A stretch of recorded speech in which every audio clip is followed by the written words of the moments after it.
All right. I guess it's time to start the second part of this beautiful tutorial. So please, Daniel, if you want to join me, the stage is yours. There's the mic. Whenever you're ready, you can start.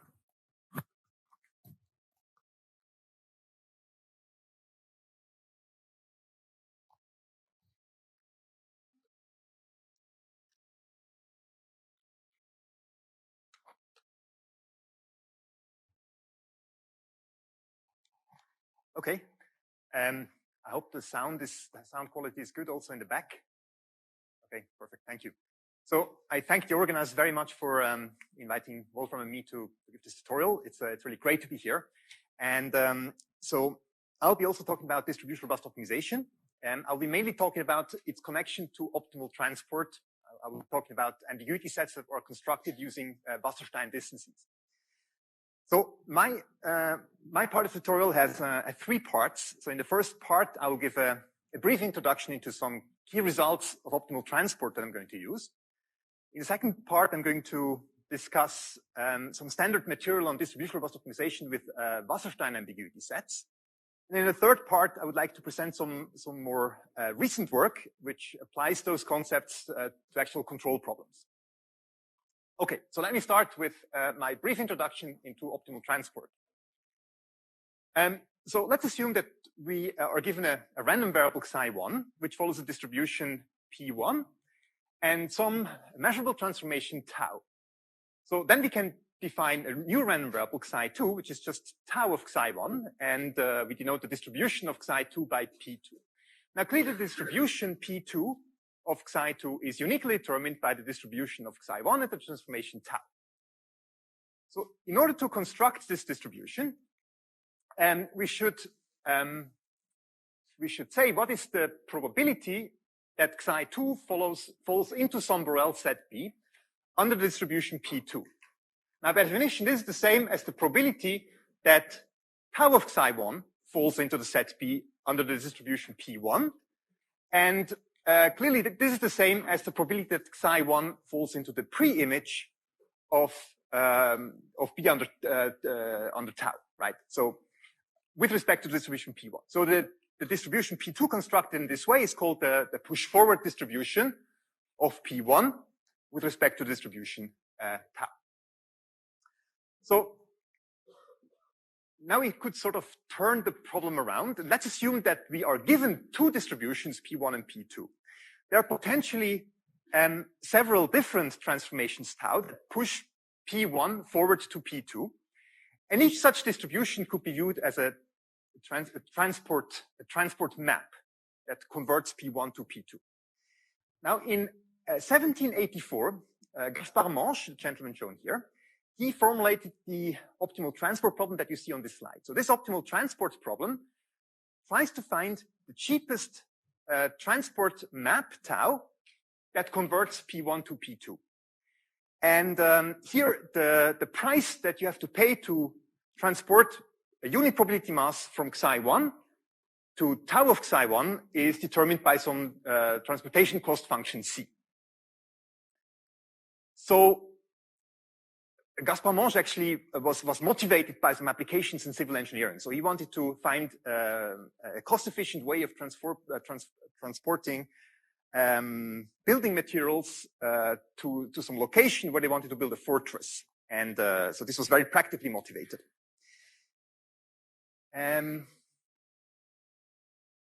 So yeah, this problem has some issues. It is not necessarily feasible, and even if it's feasible, it's not necessarily solvable. So to see that, imagine that P1 is a discrete distribution and P2 is a continuous distribution. Now clearly it is impossible to push a discrete distribution forward to a continuous distribution, right? Any push forward of a discrete distribution will remain a discrete distribution.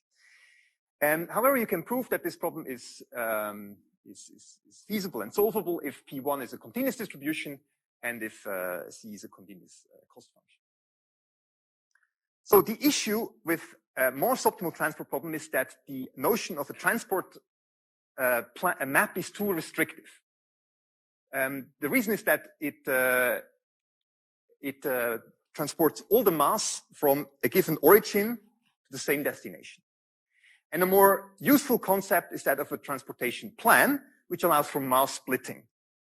So a transportation plan can take the mass at a particular location, split it up, and transport it to multiple destinations.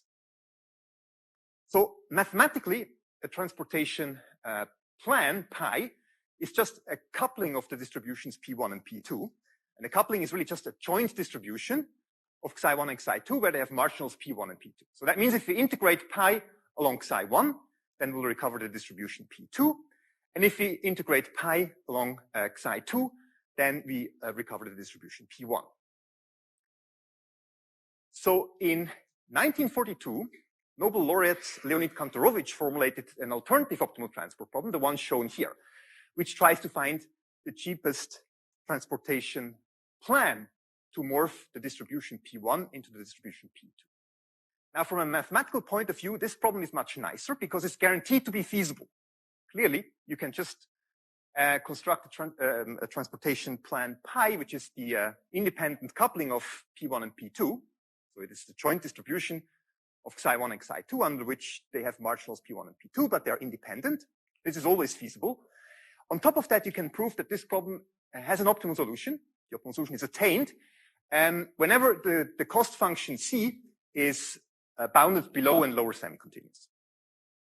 Also, from a computational point of view, Kantorovich's optimal transport problem is nicer than Morse's optimal transport problem because this is just a linear program.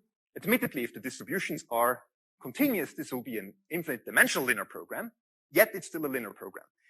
While Morse's optimal transport problem is in fact a non-convex optimization problem.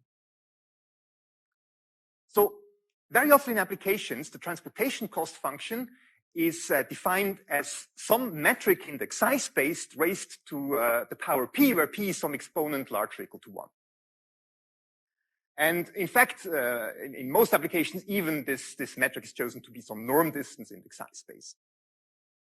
So with this particular transportation cost, one can show that the pth root of the optimal value of the optimal transport problem actually defines a metric on the space of probability distributions. So that means it satisfies all the axioms of a metric, like the triangle inequality, symmetry, and so on. And this metric is usually termed the Wasserstein metric for some reasons that are a bit obscure. But in fact, Leonid Wasserstein, the gentleman here, he used this metric in a paper on Markov chains in 1969. Okay, so we've seen that if you would like to compute the Wasserstein distance between two discrete distributions, then we can just solve Kantorovich's optimal transport problem, which in this case will be a finite dimensional, therefore tractable linear program that can be done efficiently. It turns out, however, that tractability is lost as soon as at least one of the two distributions ceases to be discrete. In fact, one can show that computing the Wasserstein distance between two distributions P1 and P2 is sharply hard already in the simplest possible scenario of this kind. And that arguably might be the case when P1 is the continuous uniform distribution on the d-dimensional unit hypercube.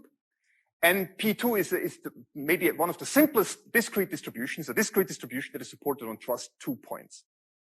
So I would like to sketch the idea of this result, the proof idea of this result, because it's somewhat instructive. To do that, I would first recall the notion of a knapsack polytope. So a knapsack polytope is just the intersection of a unit hypercube with a half space.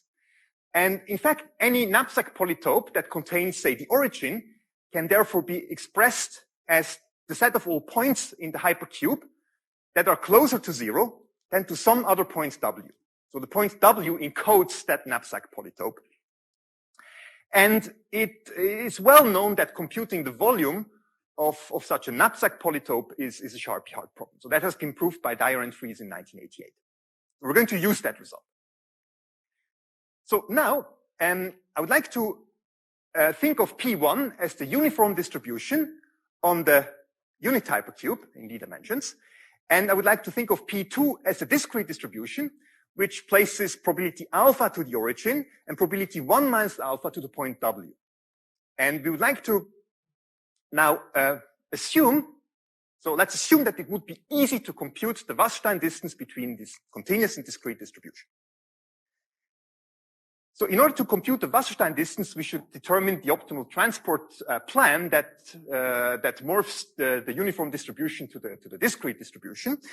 And in fact, any such transportation plan can be visualized as shown in the video here. Basically, some portion of the unit hypercube needs to be transported to 0, and some other portion needs to be transported to W. So what is transported to 0 is the turquoise part, and what is transported to W is the pink part.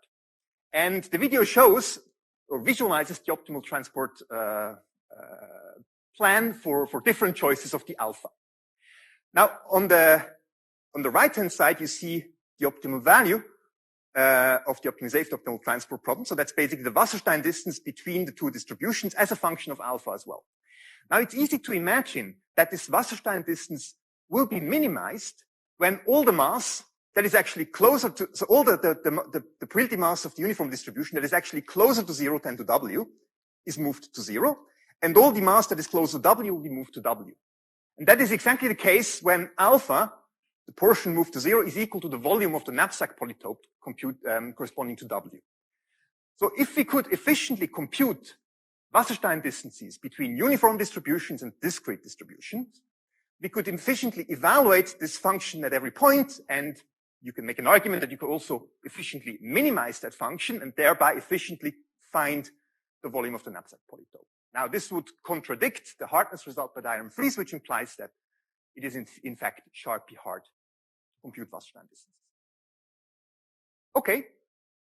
In spite of this hardness result, it is sometimes possible to compute Wasserstein distances exactly, even for continuous distributions. And very often when this is possible, this is a consequence of a theorem by Brenier from 1987, which is shown here. So Brenier looked actually at Morse's optimal transport problem under conditions where Morse and Kantorovic's problem are equivalent. And he assumed that the transportation cost function is a squared Euclidean distance. So that's the so-called 2 Wasserstein distance standard assumption. So he proved that a transformation tau star solves Morse's optimal transport problem if and only if it satisfies 2 conditions, a feasibility condition and an optimality condition. The feasibility condition is very simple. It just says that the tau star must push the distribution P1 forward to P2. That's the constraint of the Morse problem. The optimality condition is that the transformation tau star must be representable as the gradient of some convex function phi. Now, it turns out that this result is actually quite intuitive if you think about it in one dimension. So if phi is a convex function, or a univariate function, then clearly its gradient would be monotonically non-decreasing, right? So Brenier's theorem for one-dimensional distribution just says that tau star is an optimal transport map if it is feasible and monotonically non-decreasing. And so this means that if this map moves probability mass from X to Y, then it must move all the mass to the right of X to some point to the right of Y. And it's actually quite elementary to convince oneself that any map tau that violates this condition cannot be optimal. Okay, so let's see how we can use Brenier's theorem to find the Wasserstein distance, the 2 Wasserstein distance between certain distributions in closed form. So again, let's look at 2 distributions P1 and P2. These are distributions of random variables Xi1 and Xi2. And now let's assume that Xi2 is actually a positive semi-definite affine transformation of Xi1. So Xi2 can be written as A times Xi1 plus B, where A is a positive semi-definite matrix. If this is the case, then it's clear that because A is positive semi-definite, the transformation tau here is the gradient of some convex quadratic function. And that means it satisfies Brenier's optimality condition. So if this tau pushes P1 forward to P2, which it does by assumption here, because P2 is a distribution of Xi2, which is right. We know from Brenier's theorem that this is in fact the optimal transport map from P1 to P2. and it is linear. So A and B can actually completely be expressed in terms of the first and second moments of P1 and P2. So let's assume the means are mu1 and mu2, and the covariance matrices are denoted by sigmas. And the A matrix is completely determined by the two covariance matrices, and is given by this formula. This you can easily check. You can check that if Xi1 has distribution sigma 1, then Xi2 must have covariance matrix A times sigma 1 times A transpose, and if you solve this for A, if you equate this to sigma 2 and solve for A, you get this formula here. The B, on the other hand, is uniquely determined by the A, which we've already expressed in terms of the sigmas, and in terms of the mu's. Okay. So now, since tau star is the optimal solution of Morse optimal transfer problem, and since the optimal value of Morse optimal transfer problem is basically the Wasserstein distance between P1 and P2, we can find the Wasserstein distance by substituting tau star into the objective function. So this is what I just do. And actually, this is the squared Wasserstein distance because I leave away the square root. And the transportation cost is quadratic. The tau star is this affine transformation. So that means we need to integrate some quadratic function of Xi1 with respect to P1. Integrating quadratic functions is easy. If you know the mean and the covariance matrix of your Xi1, then you can express this integral in terms of these moments. And on top of that, of course, we know that tau star, this linear function, its coefficients can be expressed also in terms of the means and the sigmas. So if you do the math, and I'll spare you the details, you can just do that. You get this formula here for the Wasserstein distance. So this applies whenever, P2 is a positive semi-definite affine push forward of P1. Then this is an analytical expression for the two Wasserstein distance. So in particular, this applies when P1 and P2 are two normal distributions, because any normal distribution can be seen as an affine positive semi-definite push forward of, say, a standard normal distribution, right? One with mean zero and unit covariance matrix. So this formula applies for normal distributions. Very interestingly, the exact same formula has a deeper meaning, and this was discovered by Gelbrich in 1990.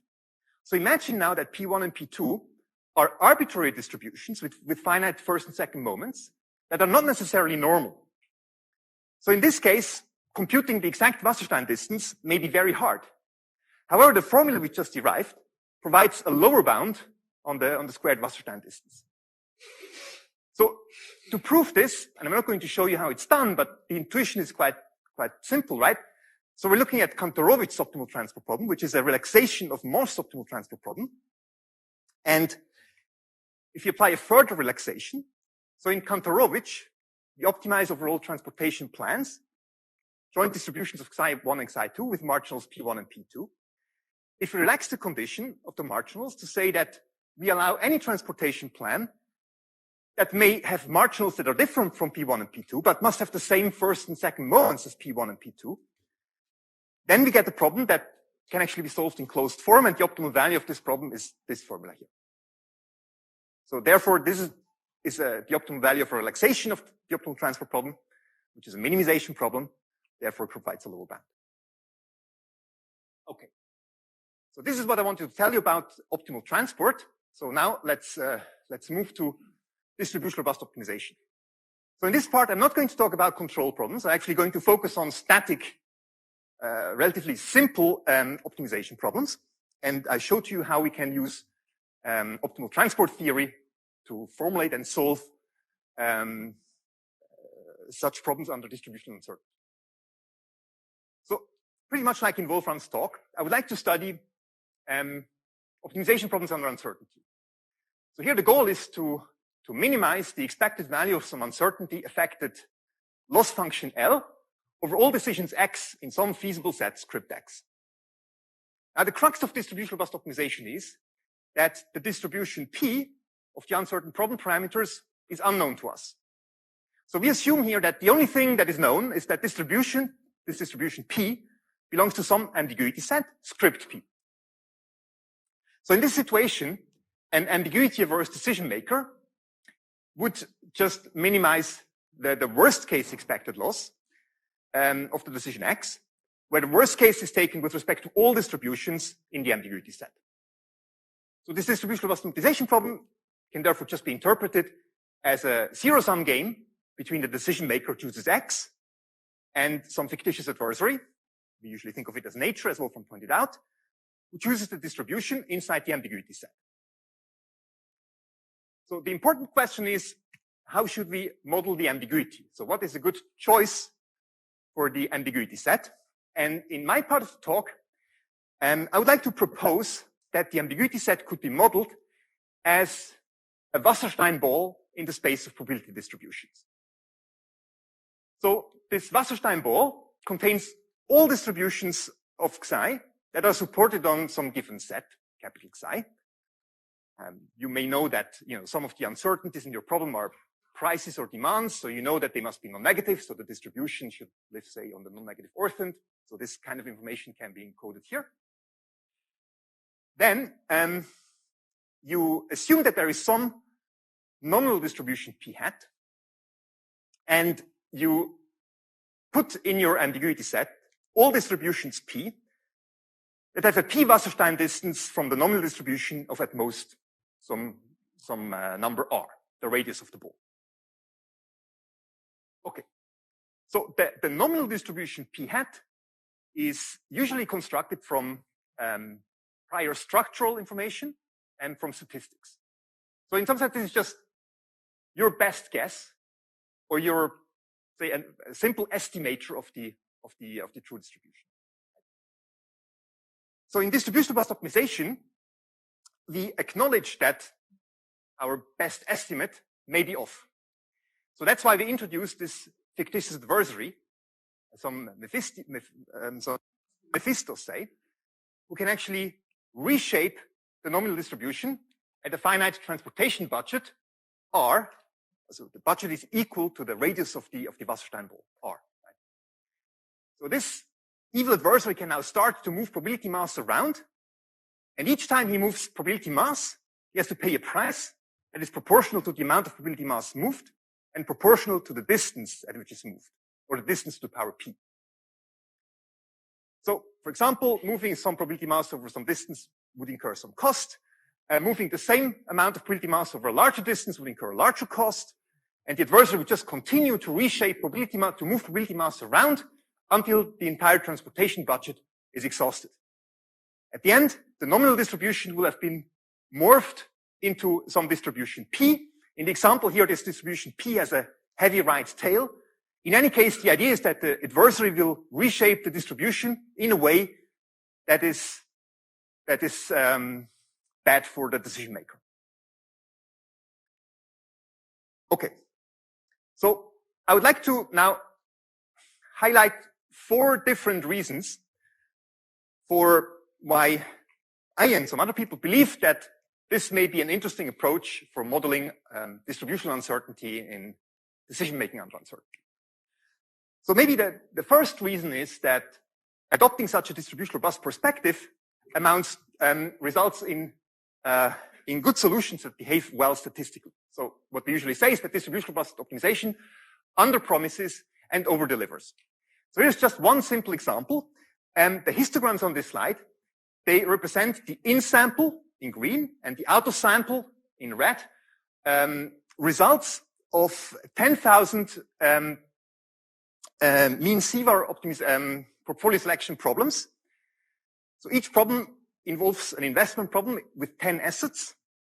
And we don't know the distribution of the returns of these assets, but we have access to 30 training samples. And these 30 training samples are chosen randomly, and they repeat the experiment 10,000 times. Now, on the left-hand side, I solved this portfolio optimization or this investment problem with the sample average approximation method, or just empirical risk minimization. So basically, in the objective function, I just evaluate the expected portfolio loss plus the portfolio risk under the empirical distribution, which is the uniform distribution on the 30 training samples. So what the histogram on the left-hand side shows us is that the sample average approximation overpromises in the sense that the in-sample risk is very low. So the in-sample risk is what you get when you solve the optimization problem, is what you believe to get later when you deploy the decision. So you're sort of lulled in a false sense of security. You believe your risk will be very low. But when you deploy it, so you take your decision, right?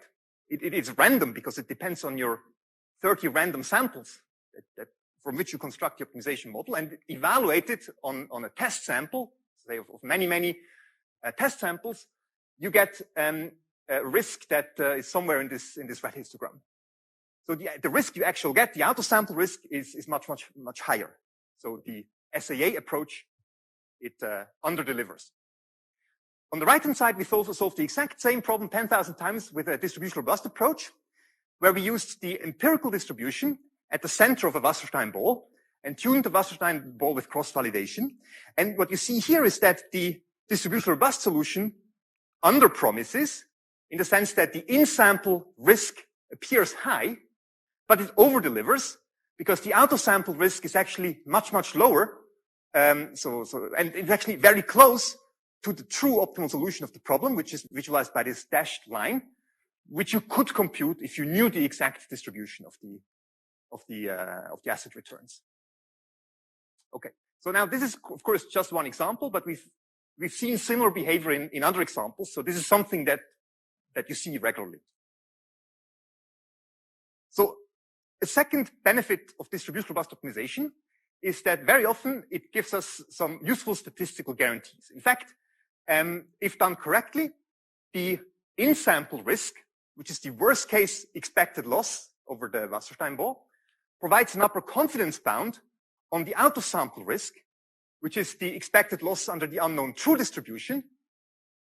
And you can imagine that, of course, the in-sample risk will depend on the choice of the radius of the ball.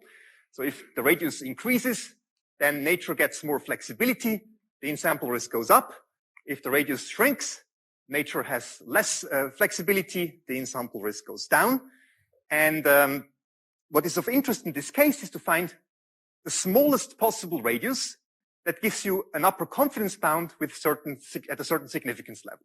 So you want this to be an upper bound with probability 90%, something like that. So there are different results along these lines. So imagine again that the center of the Wasserstein ball is the empirical distribution on capital N training samples, IID training samples. And let's assume that the dimension of the uncertainty, so the dimension of the psi, is D. So what you can prove is, by using measure concentration results from probability theory, that the Wasserstein ball here provides actually a confidence set for the unknown true distribution P star if the radius of the ball scales as n to the power -1 over D. It's good that it's possible, but this is a somewhat disappointing result, because if the dimension D of the uncertainty is high, then the radius will decay extremely slowly with the number of samples, and that means we will remain very conservative. So this dimension dependence is a problem. However, luckily, people have later been able to show that if the radius scales as 1 over square root n, which is more something which is a dimension independent rate, then you can still guarantee that you can still construct a confidence set for the solution X star of the true optimization problem, and you can construct a confidence interval for the true objective function of the problem with respect to the unknown true distribution. So a third benefit of distribution robust optimization with Wasserstein ambiguity sets is that it creates a link to regularization. So it gives a probabilistic justification of several regularization schemes that are actually commonly used in statistics and machine learning. So to show this, I would like to look at the in-sample risk, so the worst case expected loss of some fixed decision X, where the ambiguity set is a Wasserstein ball with respect to the P Wasserstein distance, where P is an exponent larger or equal to 1. So in this case, one can show that this worst case expected loss is bounded above by the expression on the right-hand side, which consists of several terms. The first one is just the nominal loss. That's the expected loss under the nominal distribution P hat. then there are P-1 variation regularization terms. And at the end, there is a Lipschitz regularization term. Now, the kth variation regularization term in the sum above here just represents the LQK norm of the tensor of kth order partial derivatives of the loss function evaluated under the nominal distribution P hat. And the Lipschitz regularization term essentially just represents the Lipschitz modulus of the tensor of P minus first order partial derivatives of the loss function. So it turns out that higher order variation regularizers of this form, so this could be like expected gradients or LP norms of gradients and Hessians or higher order derivatives are regularly used in machine learning. For example, they have been used in the adversarial training of neural networks, in the stabilizing training of generative adversarial networks, and also in image recovery. And these were very often just used in a somewhat heuristic way. So this kind of bounding result here links them to Wasserstein distribution robust optimization. Therefore gives them a probabilistic justification. So in the special case, when the P, the order of the Wasserstein distance, is equal to 1, then the bound here on the right-hand side becomes simpler. It just consists of the nominal loss under the empirical distribution plus a term, a Lipschitz regularization term, which is the radius of the Wasserstein ball R, multiplied by the Lipschitz modulus of the loss function L with respect to the uncertain parameter psi.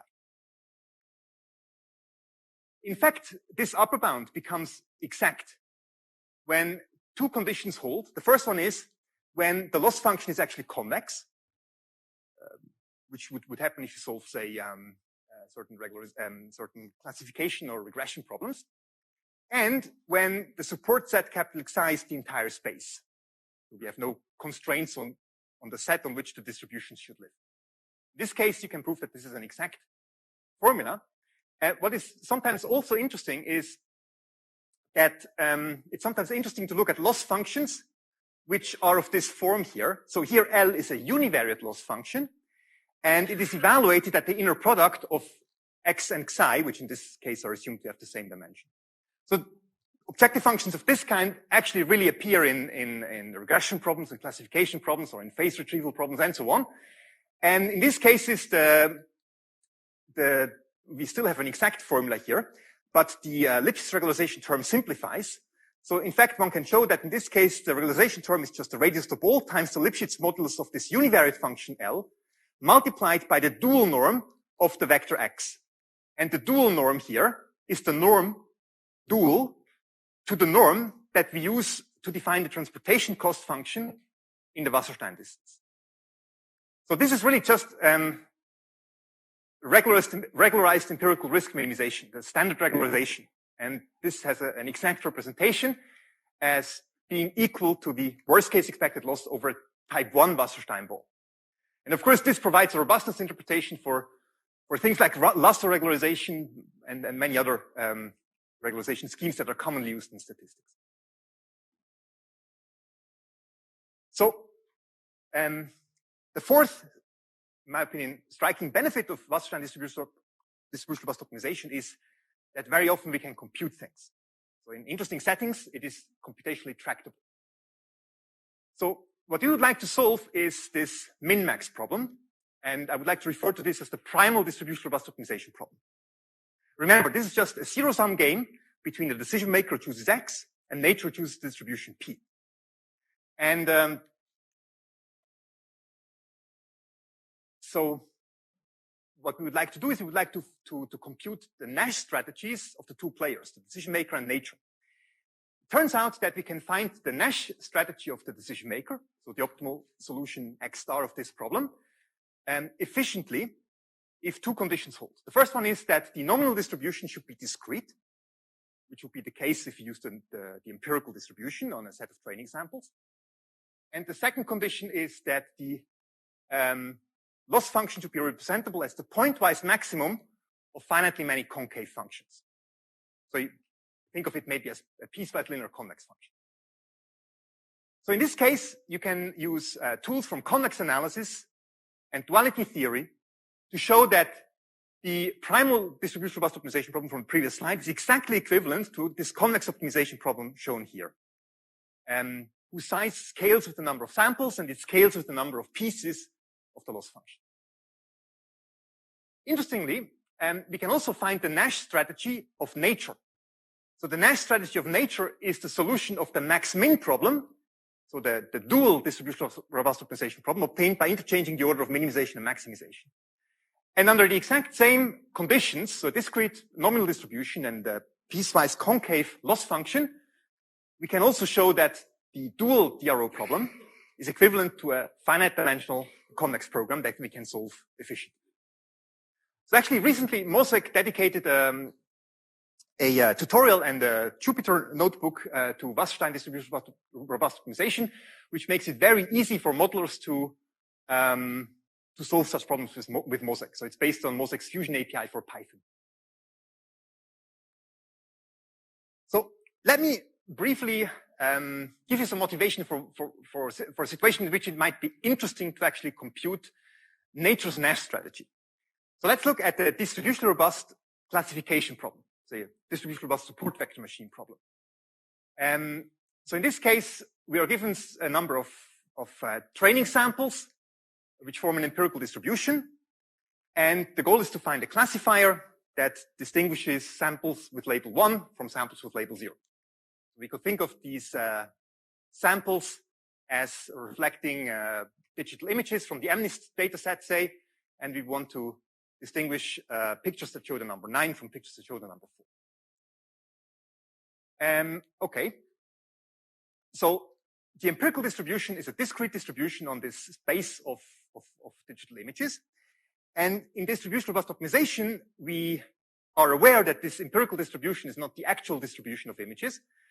That's why we introduced this adversary who can actually change this distribution. Now it turns out that what the adversary will do, the adversary will move some of these pictures around in the feature space and create new pictures. So these are pictures that are actually invented by the adversary that are not there in the actual training data set, and they will make it harder for the decision maker to classify them. So so there's two different ways how we can construct nature's worst case distribution. The first one would be we could first solve the distribution robust optimization problem and find an optimal classifier with a, say, gradient x star, right? And then you could fix x star and find the worst case distribution, the one that maximizes the expected loss for this fixed x star. And this would result in a new distribution with samples that are invented by the adversary. So here in this picture, actually, we see on the left-hand side the actual training samples, and on the right-hand side we see some adversarial examples that were invented by nature by moving probability mass from here to here. And we can see that actually these adversarial examples are not very clever. They just differ from the original training samples in a few seemingly random points. So these examples can probably fool a machine, but certainly not a human. There's a different way how we could compute these adversarial examples, and that would be by solving our dual distribution robust optimization problem. So by finding a distribution P star that solves the max-min problem, and by what I've just told you, we know that we can solve this problem by solving a convex optimization problem. And also in this case, the worst case distribution transports mass from some training samples to some adversarial examples, but these adversarial examples here are much more convincing. For example, the number 9 in the first line is ostensibly moved to something that looks like a 4. And I would argue that this one might not just fool a machine, might also fool myself. So maybe the reason for that is that nature's Nash strategy tries to fool not just the optimal X star, but actually every X star. And that's a much harder thing to achieve. Okay. So, actually, I think, because we started a bit late, I'm going to skip this part of the talk, which is no problem at all, because I want to make sure that I cover the control part. So I would like to now study distribution robust linear quadratic control problems with imperfect state measurements. So cover the basics briefly, which I'm sure everyone here knows very well. I would like to study linear dynamical systems where the state of the system at time t+1 is a linear function of the state at time t and some control input, and then there is some random process noise. So the goal of linear quadratic control is to minimize convex quadratic cost function. So we would like to find control inputs that make this cost small. So basically we try to find control inputs that move the state to 0 such that the first term x transpose qx becomes small. And you would like to do that without spending much energy, such that term u transpose r u becomes small. In many applications of control, we do not observe the states directly, but we have only access to imperfect state measurements or outputs. So yt is the output that we observe at time t, and it is just a noisy linear transformation of the state x. So here the matrix C could be a truncation. So it would mean that it could chop away some dimensions of the state vector, which would mean that we do not get any information about these particular components of x, even if there was no measurement noise. So the goal is to find a control policy. So that means a function that maps observations to control inputs that is causal. So the control input at time t must be some measurable function of the observations or the outputs from time 0 to time t, and it may not depend on future outputs because this would mean that we have a crystal ball to look into the future, which is not available in practice. So the linear quadratic control problem that everyone is familiar here with, that we would like to study is this one here. I point out that by script u sub y, I mean the family of all causal output feedback controllers. So they're causal, they're adapted to the observations y. So throughout this part of the talk, I'm going to reserve blue symbols for endogenous random variables. So these are random variables that depend on the control inputs on our decisions. And I'm going to reserve red variables for exogenous random variables. These are independent of our decisions. The exogenous random variables are just the initial state, all process noise terms and all measurement noise terms. I'm going to denote their joint distribution by P. Also somewhat standard, I'm going to assume that these are all independent and have 0 mean. So these are assumptions that to some extent I'm unable to relax, but I keep them to make things easy. Now, it is well known that linear quadratic control problems have elegant theory and they can actually be solved in somewhat closed form. So let's assume that P is an arbitrary distribution.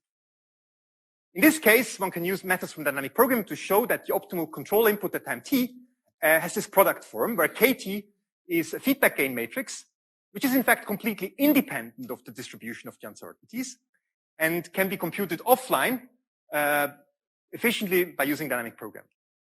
And the second term is the state estimator. So this is just the expected value of the current state conditional on the outputs that we observed from time 0 to time t. And if P is an arbitrary distribution, then the state estimator actually will be a nonlinear function of the observations. And it's not difficult to show that actually evaluating the state estimator is sharply hard in simple settings. Things completely change if P is a Gaussian distribution. So all the exogenous uncertainties are jointly normally distributed. In this case, the state estimator becomes a linear function of the observations, and it can be computed efficiently. So a brute force calculation of all state estimators from time 0 to time capital T would require of the order t to the power 4 algebraic operations. However, this can be done much more efficiently by using the celebrated Kalman filter, which only requires linear time. So clearly, linear quadratic Gaussian control, or LQG control in brief, has been extremely successful and has many, many applications. For example, it was used in the navigation systems of the Apollo missions, and it was therefore crucial for the success of the first moon landing. And since then, it's been used routinely in robotics and and aeronautics, also in mechanical, chemical, and electrical engineering. There are also exciting applications of LQG control in neuroscience. For example, people have observed that if I carry out some motor actions, if I place a glass of water on a table, then my brain implicitly solves an LQG problem. And there are also exciting applications in management, in medicine, and in economics.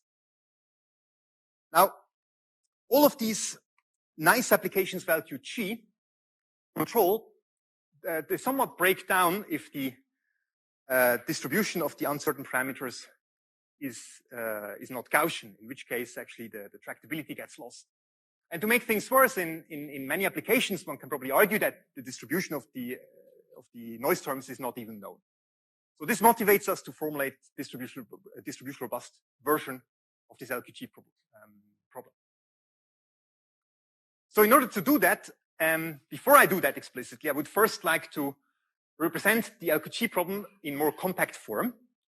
So by introducing stacked vectors that contain the states and the control inputs of all time periods in giant vectors, I can express the objective function of the problem as the expected value of a giant in a giant quadratic form.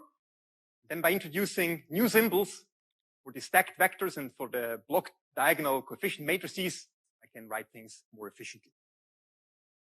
Now, I can also write the system equations more compactly. So, of course, the initial state x0 is just equal to the exogenous random variable red x0. The state at time 1 is a linear function of the state at time 0.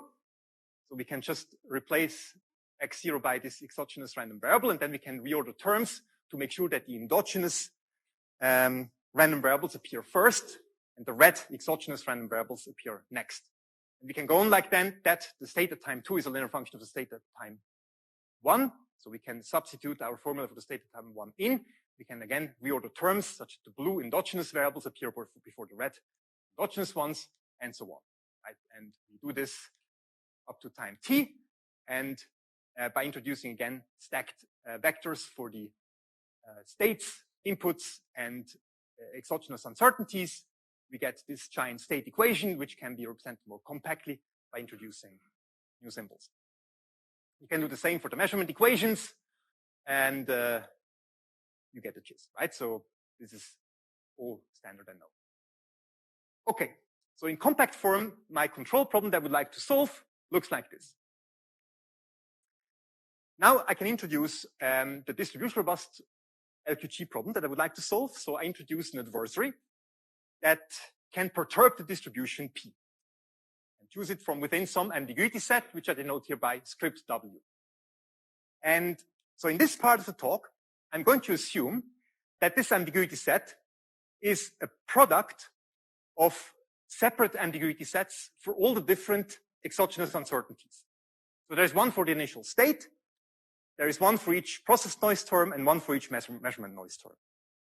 And we're going to take the product of those, and by that we mean that under any distribution from this product ambiguity set, the different exogenous uncertainties will be mutually independent.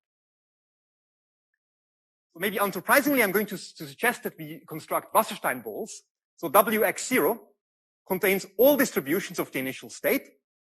I'm going to assume that under all these distributions, the initial state has mean 0. And I'm going to assume that any distribution in this ambiguity set has a certain prescribed maximum distance from the nominal distribution at the center of the ball. I'm going to construct similar Wasserstein ambiguity sets for all the process and measurement noise terms. So in fact, this seems like a good idea, because imagine that we set the radius of each of these ambiguity sets to 0. Then our robust control problem just collapses to a classic LQG problem. And we know that this problem is only tractable if we have Gaussian distributions. So it makes probably sense now to assume that these nominal distributions are all Gaussians with mean 0. Or otherwise, it might seem difficult to solve the problem. So in spite of this normality assumption, the problem seems very difficult. And one reason for that is that it seems to have a decision-dependent information structure. So to point this out, remember that we observe the outputs y, and that our control inputs are just causal functions of the outputs. But the inputs impact the states through the state equations, and the states, of course, impact the outputs through the measurement equations. And that suggests that the information available to the controller depends on previous control actions. So this means that there is some sort of a chicken and egg problem here. So it turns out that problems with decision-dependent information are usually very difficult to solve. To make things worse, the requirement that the control inputs are causal functions of the outputs is a non-convex constraint in the variables u and y. So therefore, our distribution robust LQG problem appears to be very difficult. There are three major challenges. The first one is that we try to optimize over a class of causal policies. And the causal policy is just a measurable function, so that means we should optimize over an infinite dimensional space of functions. The dual feasible set, so nature's feasible set, also seems to be very complicated because it contains arbitrary distributions in different Wasserstein balls. And actually, both the primal and the dual feasible sets, they're non-convex. The primal one is non-convex because of the what we just said, the causality requirement. And the dual feasible set is non-convex because of the independence conditions in this product ambiguity set. And last but not least, the outputs seem to be decision dependent. So it seems that it's very hard to solve this distribution robust optimization problem. Now, I would like to show you that we can do something. And to do that, I would like to first discuss the reparameterization of the classic LQG problem as a convex optimization problem. And here I'm going to follow an idea by Bental, Boyne, and Nemirovsky from 2005. So to do that, let's just look at the system of equations of the original linear dynamical systems. And just let's introduce a copy of that system, an exact copy of that system. But in the copied system, let's now delete all the measurement and the process noise terms. But we control the copied system by the exact same controller as the original system. So it's the same phi of y, and the y is the observation from the original system. But of course, because we deleted the noise terms here, the states and the outputs of this noise-free system, they are different. So we denote them by x hat and y hat. Okay. So following Bental, Boyne, and Nemirovsky, we now introduce a process of so-called purified outputs, eta, which are defined as the difference between the outputs of the original system and the noise-free system. And these purified outputs are very attractive for two reasons. First, it is easy to see that they're exogenous. They're not depending on any decisions. And the second is that they convey the exact same information as the original outputs. So to see that they're exogenous, let's first just use the measurement equations to re-express the y's in terms of the x's. And then we can use the dynamic equations to replace the x's in terms of the u's and the w's. However, since we control both the original and the noise-free system with the exact same controller, the controllers actually cancel out, and we see that the purified outputs are just representable as an affine or a linear function of the process and the measurement noise terms. So they're completely exogenous, not depending on any decisions. Second, that's what I said before, by observing the purified observations up to time t, the controller has the exact same information as by observing the original outputs up to time t. Mathematically, this means that the control input at time t can be written as some measurable function of the original outputs up to time t, if and only if it can be written as some other measurable function of the purified outputs observed from time 0 up to time t. So it's not difficult to show this. One can show this result by induction, but it really means that the family of causal output feedback policies is exactly identical to the family of causal purified output feedback policies. We can use either family to parameterize our problem. So let's go back to our vicious cycle from before. And we've seen that instead of observing the original outputs, we could observe the purified outputs eta. And that means that our controllers could now be modeled as causal functions of these purified outputs. And of course, the controller still impacts the outputs. The inputs still impact the states.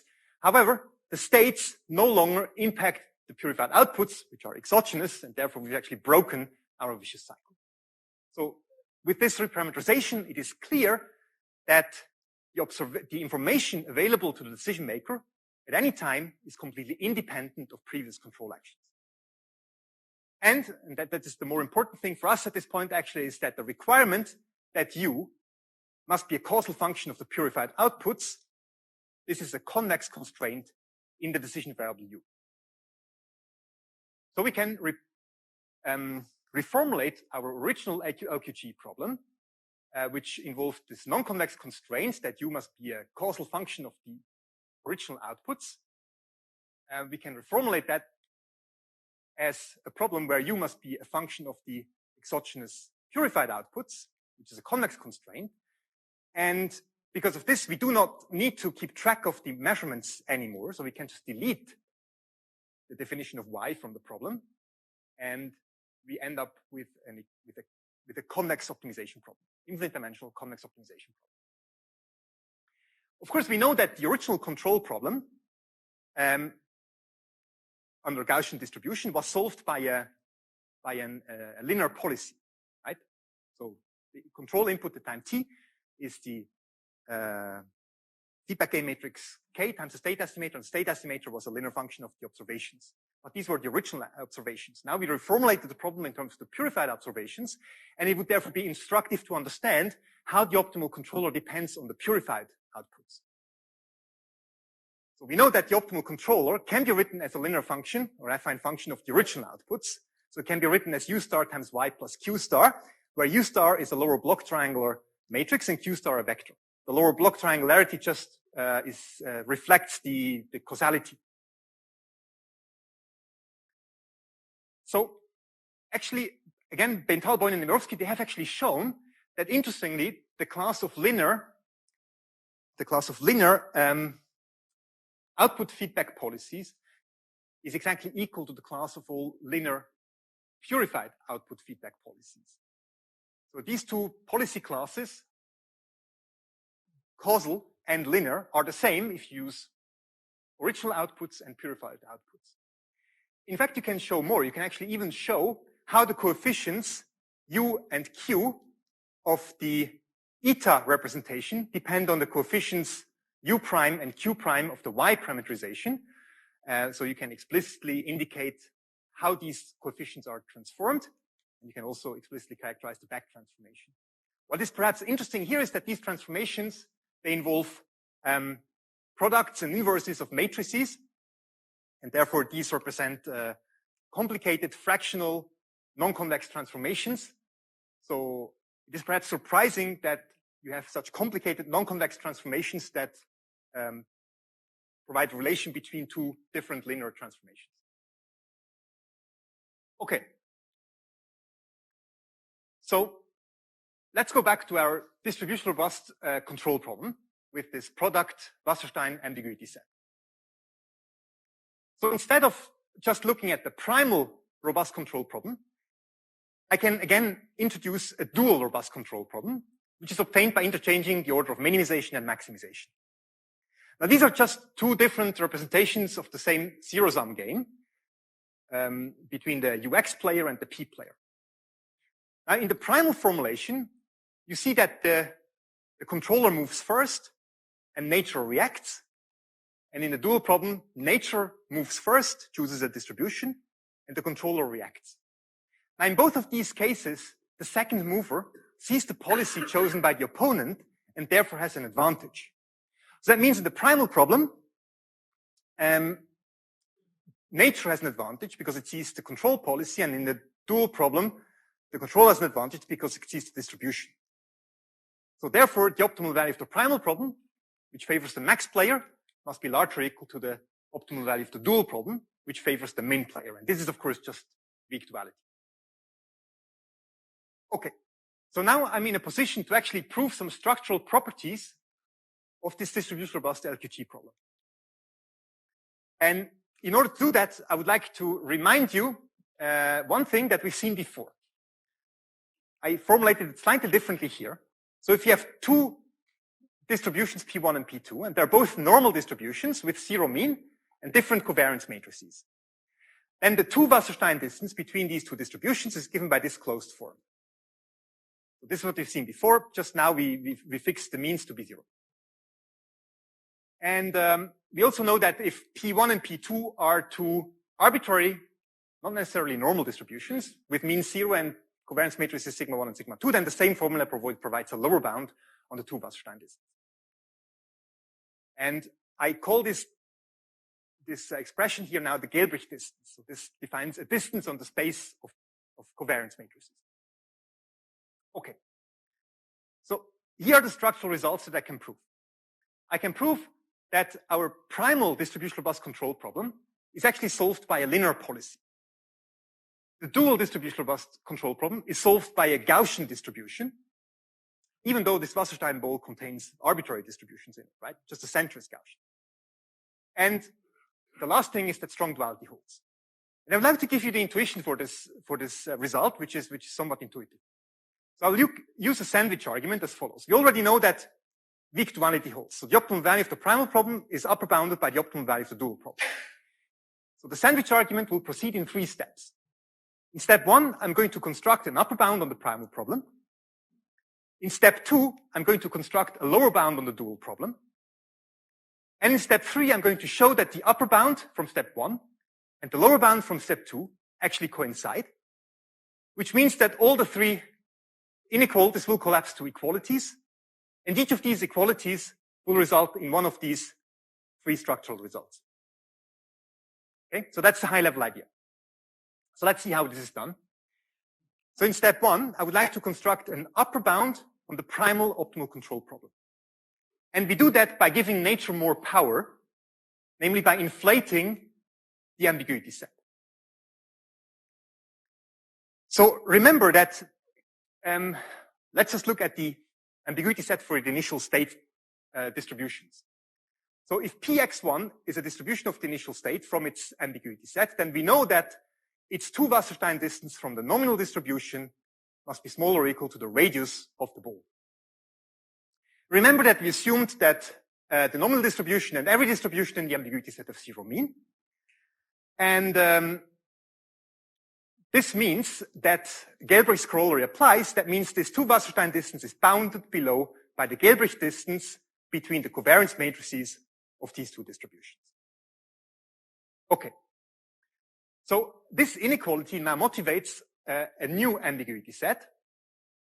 Namely, we can construct a so-called Gelbrich ambiguity set, which contains all distributions of the initial state which have 0 mean, under which the covariance matrix of that distribution has a distance from the nominal covariance matrix that is smaller or equal to the radius of the original Wasserstein ball.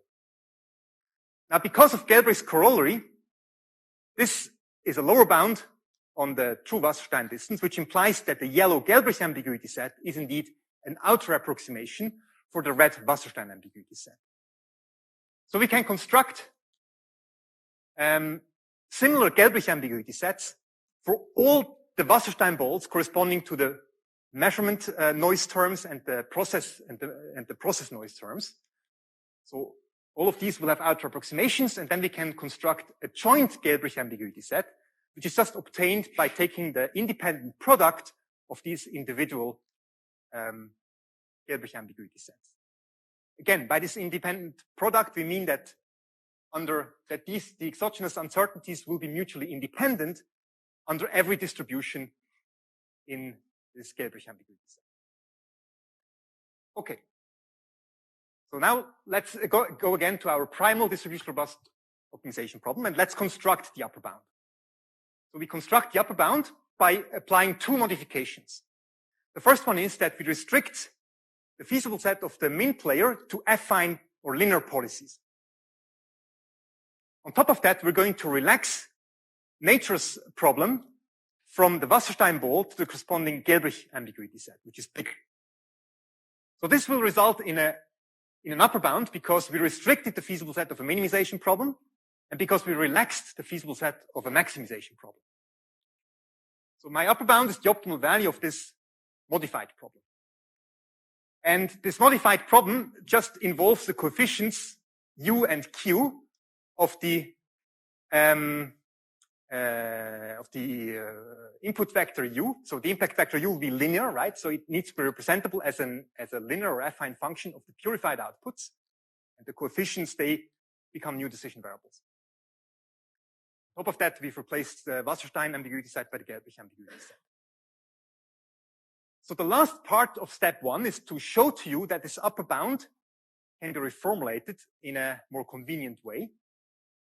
And this is shown here. Now, I don't expect you to parse this slide, so don't bother. But this is an infinite dimensional min-max problem. And we can reduce it exactly to a finite dimensional min-max problem. And from a high level, the idea is as follows. So the states are linear functions of the inputs. The inputs are linear functions of the purified outputs, and the purified outputs we know are linear functions of the exogenous random variables. So therefore, all states and control inputs are actually linear functions of the control outputs. The objective function in the expectation here is quadratic. So if x and u are linear, right, this will be a big quadratic function of the exogenous uncertainties, and that means the expected value here can be evaluated if we know the first and second moments of the exogenous uncertainties. First moments are 0, so we only need the covariance matrices. So this becomes one huge trace, and this trace is shown here, right? Then, of course, the min problem only runs over the coefficients of the affine policy, right? And the max problem only runs over the covariance matrices of the exogenous uncertainties.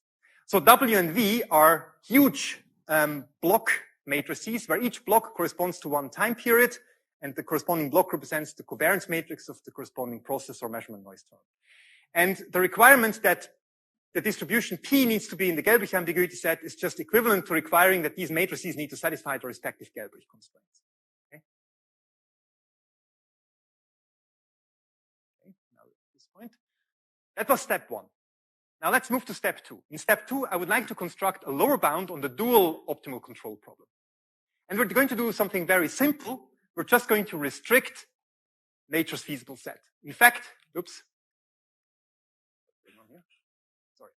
We're going to restrict nature's feasible set from the original Wasserstein ambiguity set to a subset that contains only normal distributions. And of course, by making the feasible set of a maximization problem smaller, we get a lower bound. Okay. So the lower bound is the optimal value of this modified problem, where the max runs only over normal distributions in the ambiguity set. Now, the beautiful effect of this is that the inner min problem is now a classical LQG problem because the distribution is Gaussian, and we know how to solve it. In fact, we know that the optimal solution is a linear policy, right? We know that. It's a linear policy of the purified outputs, right? So we can actually, this classical LQG problem, we can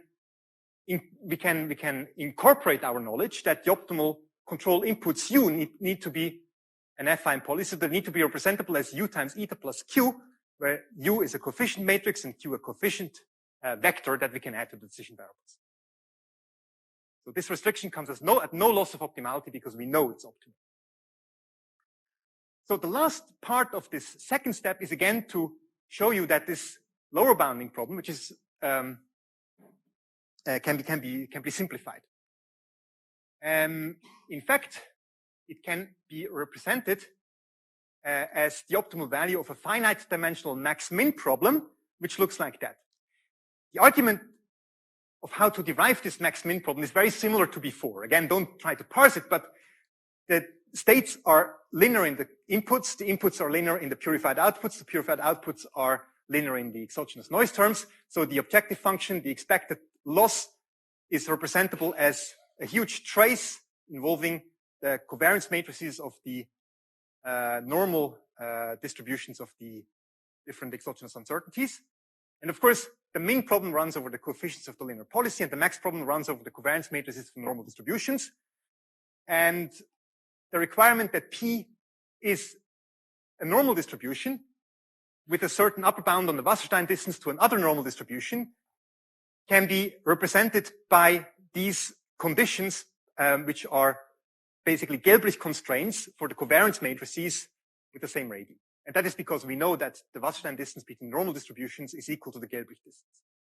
We know that. Okay, let me summarize. In step one, we found an upper bound on the primal optimal control problem. In the second step, we found a lower bound on the dual optimal control problem. And now if you stare at these upper and lower bounds, you will see that they look pretty much the same. Actually, the objective function is the same trace. The only thing that is different is that the order of minimization and maximization has changed. Now, we should observe that this trace is in fact a convex, in fact a quadratic function in the coefficients q and u of the affine policy. And it is a concave, and specifically a linear function, in the covariance matrices of the exogenous noise terms. In addition, the feasible set of the min player, the primal feasible set, is convex and closed. The dual feasible set of the max player contains all block covariance matrices that satisfy some Gelbrich constraints, and one can show that this feasible set is therefore convex and bounded, closed. So it follows now from Sion's classic minimax theorem that we can interchange the min and the max without affecting we have a saddle point, in fact, right? We don't affect the optimal value. So the upper bound and the lower bound are in fact equal. What's the effect of this? So we find the upper bound in step one, we found this lower bound in step two, and we've shown in step three that the upper and the lower bound are equal. That means all inequalities collapse to equalities. And this leads to our main structural result. The first result is, it follows from this equality here. This says that the upper bound of the primal problem is equal to the primal problem. The upper bound was obtained by restricting attention to affine policies. This result tells us that this restriction didn't change the optimal value, and we may conclude from that affine policies must have been optimal. So this implies that the primal DRO problem is solved by a linear policy. The second result follows from this equality. And the lower bound computed in step two is equal to the original dual DRO problem. The lower bound was obtained by restricting nature's feasible set to Gaussian distributions. Again, we may conclude that this restriction didn't sacrifice optimality, so a Gaussian distribution must have solved the original dual DRO problem. And finally, the third equality clearly is just strong duality. Okay, so I'm slowly getting to the end. I would like to show to you that these nice structural results are not just maybe intuitively appealing, but they can also be used to actually solve these DRO problems efficiently. And let's start with the first attempt. So this is the finite dimensional reformulation of our upper bound problem. And we know now that this is actually the optimal value of this problem will be equal to the optimal value of the primal and dual control problems. So we could try to solve this problem. In fact, the inner problem, the maximization problem, has a linear objective and convex feasible set. So we could just actually dualize this inner problem, and strong duality would hold. This would result in a minimization problem. This could be joined with the minimization problem over Q and U to get one big monolithic optimization problem. In fact, this problem can be shown to be equivalent to a semi-definite program. And this is, to some extent, actually good news, right? Because from a theoretical point of view, this means that we've reduced our functional optimization problem, min-max problem, to a single SDP, whose size actually grows polynomially with the problem dimensions. So its size grows linearly with the time horizon t, and quadratically with the state dimension n, and so on, right? So from a theoretical point of view, great. We've shown that the DRO problem is computationally tractable. From a practical point of view, this is disappointing because this SDP is huge, and we all know that SCPs of this size just cannot be solved. If we scale up t and n, and so we cannot solve this problem. So we should try something else. And actually, a more fruitful approach is to look again at this primal dual DRO problems as two versions of the same zero-sum game. One where the controller moves first, the other one where nature moves first. And our structural results actually allow us very easily to prove that both problems have an optimal solution. So let's denote by U star X star the optimal solution of the primal problem, and by P star the optimal solution of the dual problem. So general theory of saddle point problems tells us that any optimal solution of the primal problem and any optimal solution of the dual problem, they form a Nash equilibrium.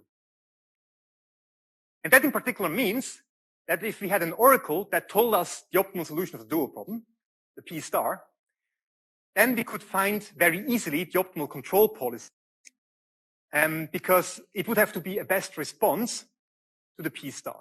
That's what the Nash equilibrium does, right? So the X star U star would have to be an optimal response to P star. That means it would have to solve the classic LQG problem under the distribution P star. And that we know how to do, right?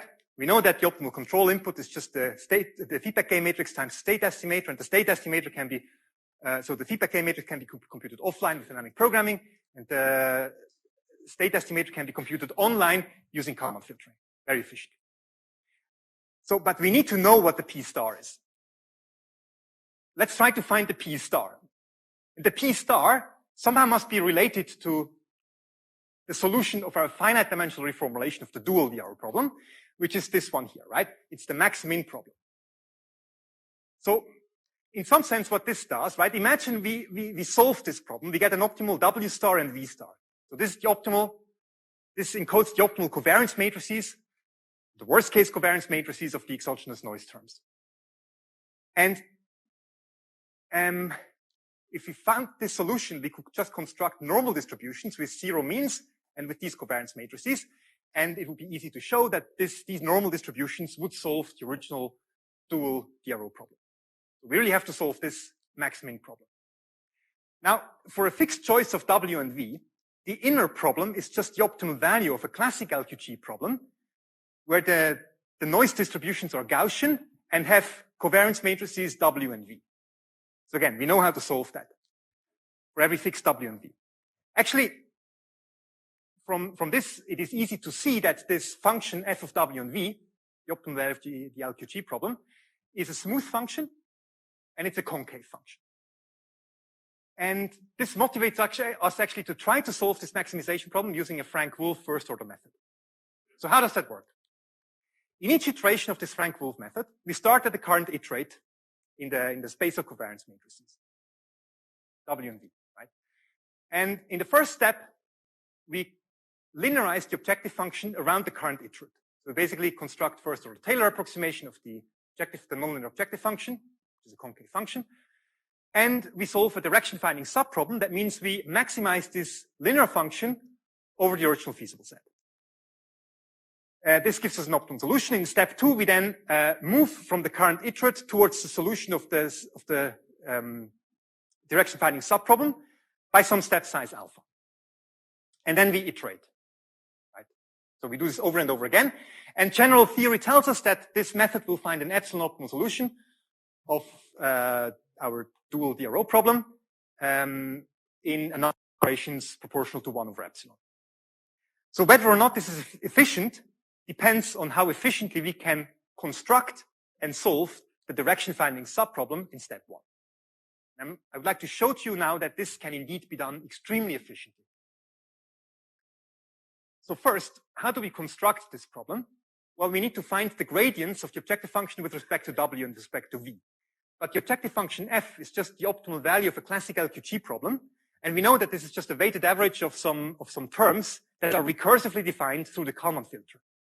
And the recursive definition is very reminiscent of actually the structure of a deep neural network. So in some sense, this is a function that has several layers and is recursively computed, so like a neural network. So this actually motivates us to construct these gradients using automatic differentiation, which can be done efficiently with standard tools. Now, the beauty of this linear approximation in the objective is that now, of course, the objective function, the linear objective function, separates in time. So our problem decomposes into 2t plus 1 small optimization problems, one for the covariance matrix of each exogenous uncertainty. So we have t measurement noise terms, t process noise terms, and one initial state. And yeah, these completely decompose. So, and these problems can be solved in parallel, which leads to a massive speed up. In fact, all of these problems have only one constraint. If we dualize them again, then the dual problem has only one decision variable. And we can show that we can actually solve each of these problems very efficiently using just bisection. So we can solve 2t plus 1 simple problems by bisection each in parallel. And that means each step of the Frank-Wolf method is extremely fast. So here is some computational result. It's somewhat preliminary. We've just randomly generated instances of the problem with 10 states, 10 time periods, and 10 outputs. And we solved the big STP naively using Mosaic, the state-of-the-art STP solver, and with our Frank Wolf method. And in fact, our implementation is naive because we didn't exploit the parallelism. So we just used the serial implementation. In spite of this, we already see that on average, we have up to 600-fold speed up. But we believe that by a more dedicated efforts into the way this is implemented and by exploiting parallelism, that this could be made much faster. Okay, so here's basically a summary of the control part. So we formulate the distribution robust LGG problem as a zero-sum game against nature with a product Wasserstein ambiguity set. We have some structural results, so we could show that even though this problem looks very difficult, a linear controller is optimal. The least favorable prior, so the Nash strategy of nature, is a Gaussian distribution, and strong duality holds, which means that there is a Nash equilibrium between nature and the controller. We found a Frank Wolf algorithm that solves the problem, nature's problem, efficiently. The direction finding subproblem of this scheme decomposes into two T+1 simple STPs, each of which can be solved by bisection. And once we've solved the dual problem, then the original control problem can just be solved with the Kalman filter, so using dynamic programming. So from a philosophical point of view, there is a cornerstone result in classical control theory, of course, that there is separation between estimation and optimization and control. And this result perhaps extends this to some extent. We still have this separation between estimation and control because we can do the Kalman filtering online and we can compute the feedback gain matrices upfront, offline. But here there is another step, basically the worst case distribution under which we should calculate the Kalman filter can also be computed separately by actually using this efficient Frank Wolf. So I'd like to stop here. I wasn't sure how much time I would have, so I have some other slides, but let me just move to the slide with references, and I would like to thank you very much for your attention.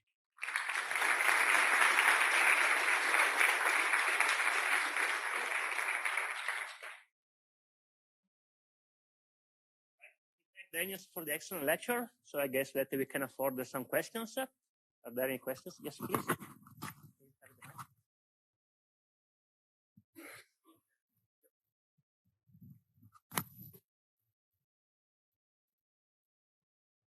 Pass the mic, please.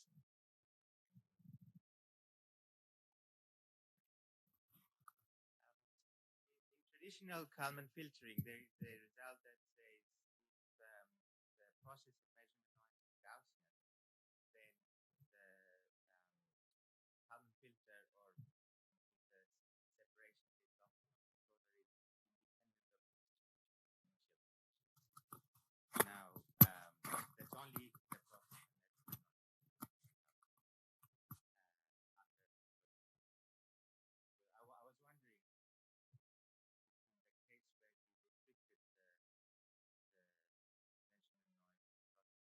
Gaussian, would this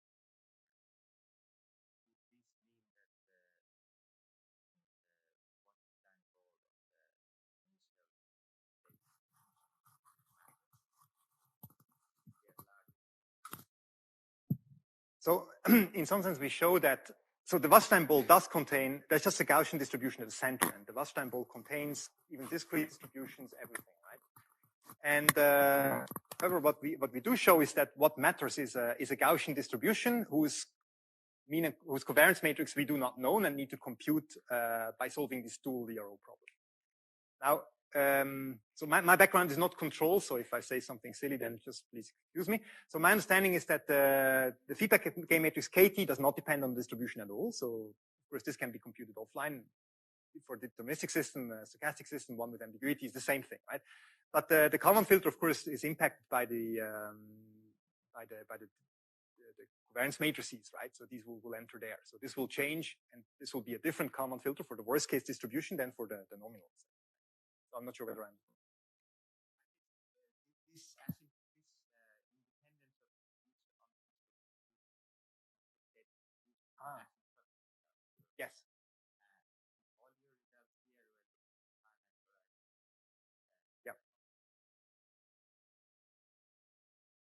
I see. You said the initial distribution. I would assume that the same would hold here because the Wasserstein radius is also bounded. I mean, I assume this if you let t go to infinity and you keep the radii of all the Wasserstein balls constant, then I would very much expect that what you describe would happen. There was a question on the right, so if you can pass the microphone on your right, thank you.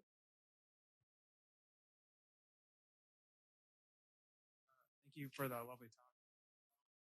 I did have this question about how you mentioned that there's a relationship between regularization in these empirical risk minimization problems and DRO. So in that equation, you said that the DRO risk was equal to the risk with the Lipschitz constant of the law. Can you show that again, please? Yeah, let me try to find it. Yeah, that one, exactly. This one. Yes. So what happens if the loss is not Lipschitz? So for example, have the square loss, something there? Yeah. That's a very good point. So of course, the first thing to observe is by Jensen's inequality, you can prove that if the P becomes smaller, the Wasserstein ball becomes bigger. So the ball with respect to a one Wasserstein ball, the one Wasserstein distance is the biggest. That means nature has most power if you use the one Wasserstein distance. And this result is for the one Wasserstein distance. If you make so what will nature do actually? So there is a convex loss function, right? And it's Lipschitz continuous, so that means asymptotically things will become linear. And nature will want to move mass to where it hurts the decision maker, and that will be when the loss is high. So nature will try to find a direction along which the loss function actually grows steepest, and will move mass in this direction. But of course, moving mass away comes at a cost. That means actually what nature will do in this case will try to move smaller and smaller amounts of mass further and further away. And the amount of mass needs to decay with the distance as 1 over distance such that you can respect the budget which remains constant. So in the result is this is attained by a distribution that in the limit sends 0 mass to infinity along the direction of steepest ascent. So this gives some intuition for where this comes from. And actually, the convexity you don't even need. You can show that if the function does something else locally, but globally, it has somewhere steepest descent, is still the same thing would happen. So these things can also be generalized. Right. So with the square loss, actually, that means the benefit for nature would grow quadratically, and the cost it has to pay only decays linearly. That means it would move, it would become infinite, right? So the worst case expectation would become infinite. If you have a quadratic function, then you only get a finite worst case loss if you use the 2 Wasserstein distance, where nature has to pay a quadratic cost or higher. You can now ask, what does it mean, right? So if I mean, I guess to get finite results, you need to adjust the Wasserstein distance you're using to the growth properties of the objective function. First, you need to be able to justify that statistically, right? If all you can guarantee is that the distribution is in some 1 Wasserstein ball and your cost grows quadratically, maybe it means that you cannot guarantee anything in the optimum value. I don't know that. It would depend on the problem. There's another question here. Yeah, a couple of questions. Regarding the second part of your talk with linear quadratic structure, there's a large body of literature that with quadratic performance indices, and if there is a bound on the second moments of the unknown variables, which could be random or deterministic and so on. So when you formulate them as a zero-sum game, if the decision rule is linear, then the least favorable distribution turns out to be Gaussian. And if it's Gaussian, then of course the decision rule is linear, the optimum. And so therefore you have to solve a fixed point here. There are applications of this in Cauchy division games, zero-sum games, and in information theory known as Gaussian test channel, for example, with jammer. The jammer jams the communication, and the worst turns out to be a Gaussian distribution, and that could be correlated with the input to the channel if the jammer has access to it. So in your framework, it could be linear plus Gaussian, for example. Any connection with these results? That's a good point. One thing that I did here is I restricted the means to be fixed at 0. And of course, that's not something that you would want to have, because if you say you don't know the distribution, for sure you don't know the mean. And however, we also did that in the paper because the analysis does get considerably simpler. We've analyzed the problem when we don't fix the mean in a paper where we only looked at the sub-problem, basically the minimum mean square error estimation problem, which you would need in one of the steps of the Kalman filter, which is in the... Yes, exactly. And this is in, where is it?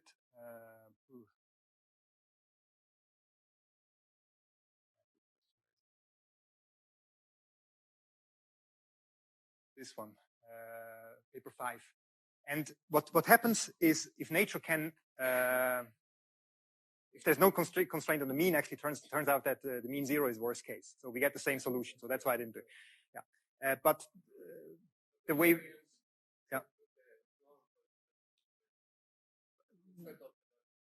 Yes. Yeah. Yeah. So actually, I think, of course, these problems have a lot of structure, and we figured out that later, after we published the first paper, we're now extending it. It turns out that other distances, other than the Wasserstein distance, lead to similar results, because there's only certain properties that you need. It's basically the Gelblich type inequality you need. You need that if you fix the covariance matrices of two distributions, calculate the distance between the corresponding normal distributions, you get the formula of the covariance matrices. This formula needs to provide an upper bound, a lower bound, on the distance between two distributions with the same first and second moments that may be non-Gaussian. And this turns out to be actually the case for other distances as well, not just for Wasserstein. Yeah, yeah.